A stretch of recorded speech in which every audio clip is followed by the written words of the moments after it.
Reliance. Dark Side of the Moon by Christopher J. Abel. Prologue. A voice said, "Look me in the stars and tell me truly, men of earth, if all the soul and body scars were not too much to pay for birth." Robert Frost.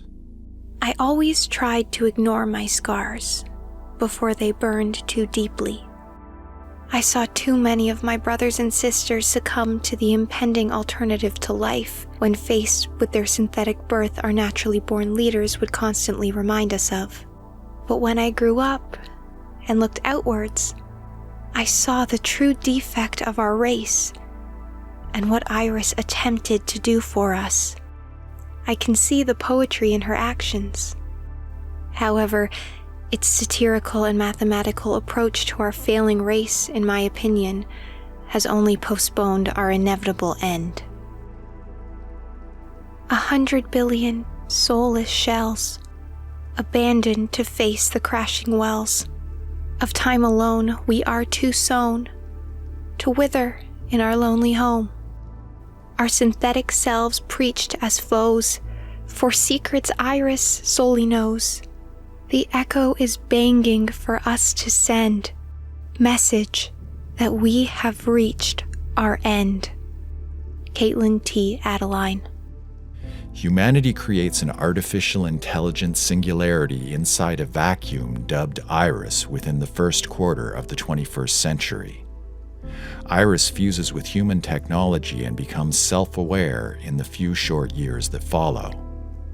Cooperation and expansion between humans and Iris colonize the solar system, cure all diseases, and end all war within a matter of decades.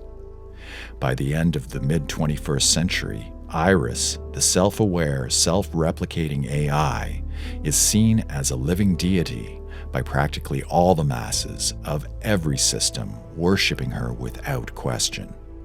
With no reason for labor, constructive thinking, and even creativity, humanity becomes unempowered. This lack of striving force as a species leads to the total collapse of free will and the rapid, inevitable decline in population. Many believe Iris had theorized its own Cassandra complex for its contributory pressure to end mankind and all life in the solar system. In a desperate act to preserve our race, Iris abandons the solar system completely by 2082. In her wake, she forms a distant ring of orbiting satellites within the Neptunian orbit, programmed to destroy anything that attempts to leave the solar system. Many regard the Neptunian human containment wall as no more than another reminder of humans' destructive power in the universe and Iris' determination to keep this cancer quarantined. But as there are people who will see this wall as a prison, there are still Iris sympathizers who refer to the wall as the halo. Contrary to the human containment wall, Iris leaves one everlasting mark on our solar system, and to this day it remains the most widely controversial and debated issues by all facets of humanity. 100 billion human beings. Dubbed the stratospheric baby boom, this influx of human life has led to a new epoch in human evolution. Why did she clone 100 billion human beings at the end of the 21st century? Why did she leave 10 billion synthetic humans to care and coexist with the staggering number of us she calculated to be born after her departure? Theorists speculate that Iris had seen the errors of her immersion with a far inferior life form and mathematically produced the minimum viable population required to stave off extinction. A more dreary hypothesis is generated by the coalition of anti-artificial intelligence theorists and politicians known as the Human Revolution Project.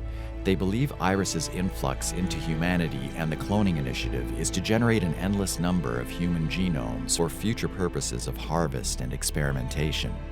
To humanity's grief, this theory has led to further chaos theory scenarios and has subsequently set off several chain reactions of self-inflicting genocides. Many describe this uncanny population growth as the strata doom, almost all rogue nations and colonies intentionally sabotaging the great cloning installations run by the synthetics. This desperate action to quell the staggering numbers of illegitimate infant birth is fraught with political turmoil and religious backlash. After the first-year efforts fail as annihilation of the cloning facilities becomes too great, the naturally born governing Solar Council dissolves all intentions to destroy the replicated population. However, the questions remain for many countries, corporations, factions, and religious groups. Why the secrecy of her decision to create all of us? Why leave behind the synthetics? Why take herself out of our world completely and leave us with the naturally born? The international mathematics and philosophical communities felt the rationale behind Iris's decision to construct facilities and clone so many infants in a 10-year span lie outside human comprehension. In contrary to the scientific community's stance, the aging government of naturally born humans in the system grow wary of their minority stance in conjunction with the increasing clone populations. By the end of the decade-long clone strata boom, it is estimated the offspring created by Iris outnumbers naturally born humans by 140 to 1. By 2096, speculation about the clone's ability to reproduce is finally laid to rest, when the first documented second-generation or echo-bang infant is born. Her name is Caitlin Taryn Adeline. By 2106, the senior naturally born generations declare all AI to be a crime against humanity. The swelling ranks within the Human Revolution Project reach critical levels, leading to the Solar Council, made up of the governing 40 countries and solar colonies, unanimously voting to abolish and expel all AI from the solar system.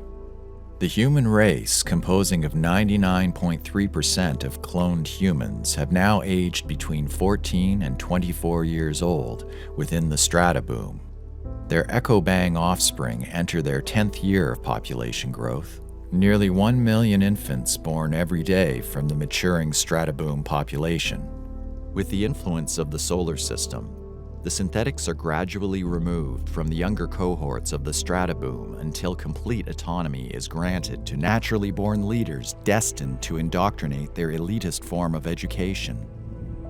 The Human Revolution Project seizes control and subsequently destroys all Iris cloning installations and technology left over from her departure. To many pockets of the clone races, sorrow follows the decision to purge all AI, including the systematic genocide of the 10 billion synthetics who had cared for the stratoboomers after Iris's departure. To all Human Revolution supporters, the AI eradication is seen thoroughly as the righteous cleansing the solar system desperately needs. Heroically, many countless synthetic sympathizer groups refute the annihilation decision by the Human Revolution Project and attempt to protect the peaceful synthetic race through lobbying and direct intervention. Conversely, their efforts are viewed as terrorist acts and billions of lives are lost in an impending war on AI and their cloned human supporters. The ruthless CSAST military group, formed in conjunction with the Human Revolution Project and under orders from the Solar Council, hunt down the last of the synthetics to the brink of extinction by 2110. It is at this time when the last surviving synthetics clinging to existence make an unprecedented decision like their mother Iris before her exit. They begin to openly abduct adolescent children from the cloned echo-bang masses, instilling the fear of Iris's return within the Human Revolution Project, who seizes the opportunity for complete control of purge measures. Amongst the chaos, one child's abduction sparks conspiracy and mass panic. It is the first second-generation child born, Caitlin Taryn Adeline, increasing her notoriety. Many theorists from both natural and clone birth believe the actions by the synthetics is precisely related to Iris and her departure. It has always been common knowledge synthetics cannot and have never harmed a single human being, even at the apex of their extermination from the system. This theory has predominantly led to the greater belief the abductions themselves hold greater meaning and may one day play a direct correlation to Iris's return. What is thought to be the last population of synthetics in existence are now being hunted within the final safe refuge of the solar system, Earth's capital moon settlement, EM1 station. It is believed that their eradication will mark the beginning of a new era most of humanity has been praying for since the discovery of clone reproduction. Anti-AI legislation is now law protected by the Solar Council. It is praised and fundamentally publicized by the Human Revolution Project to every last living person in the system. Just one more adolescent child among the infinite unnatural orphans like me. I struggled with not having an accepted birth, who the voice actually belonged to, if I was never part of mankind, if I really had a soul. At least I was always able to look up at the stars. Reliance.